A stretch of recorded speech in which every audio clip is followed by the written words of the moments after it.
పురపోరుపై focus పెట్టారు Telangana CM Revanth Reddy. PCC chief Mahesh గౌడ్తో సమీక్షించి తాజా పరిస్థితుల్ని తెలుసుకున్నారు. అక్కడక్కడ చిన్న సమస్యలు ఉన్నా 90% మున్సిపాలిటీలు హస్తగతం చేసుకుంటామంటున్నాయి కాంగ్రెస్ వర్గాలు. మున్సిపల్ ఎన్నికల్లో సత్తా చాటాలని పట్టుదలగా ఉంది కాంగ్రెస్ పార్టీ. ఎన్నికల్లో అనుసరించాల్సిన వ్యూహాలకు పదును పెడుతోంది. మరోవైపు తాజా రాజకీయ పరిణామాలు, స్థానిక పరిస్థితులపై పార్టీ పీసీసీ అధ్యక్షుడు మహేష్ కుమార్ గౌడ్ సహా పార్టీ ముఖ్య నేతలతో సమీక్షించారు సీఎం రేవంత్ రెడ్డి. 90% మున్సిపాలిటీలను కాంగ్రెస్ కైవసం చేసుకుంటుందని ధీమా వ్యక్తం చేశారు మహేష్ గౌడ్.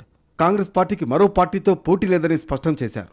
తెలంగాణలో జరుగుతున్న అభివృద్ధి, అమలు చేస్తున్న సంక్షేమ కార్యక్రమాలను ప్రజలకు వివరించాలని తమ పార్టీ నేతలు, కార్యకర్తలకు సూచించారు పీసీసీ చీఫ్.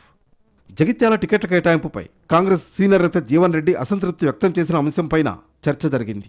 1-2 నియోజకవర్గాలు మినహా మరెక్కడా రెబల్స్ బెడద లేదన్నారు మహేష్ గౌడ్. వాటిని కూడా 1-2 రోజుల్లో పరిష్కరిస్తామన్నారు. ఖమ్మంలో పర్యటిస్తున్నందువల్ల సీఎం సమీక్షకు డిప్యూటీ సీఎం భట్టి విక్రమార్క, మంత్రి అడ్లూరి లక్ష్మణ్ హాజరు కాలేదు.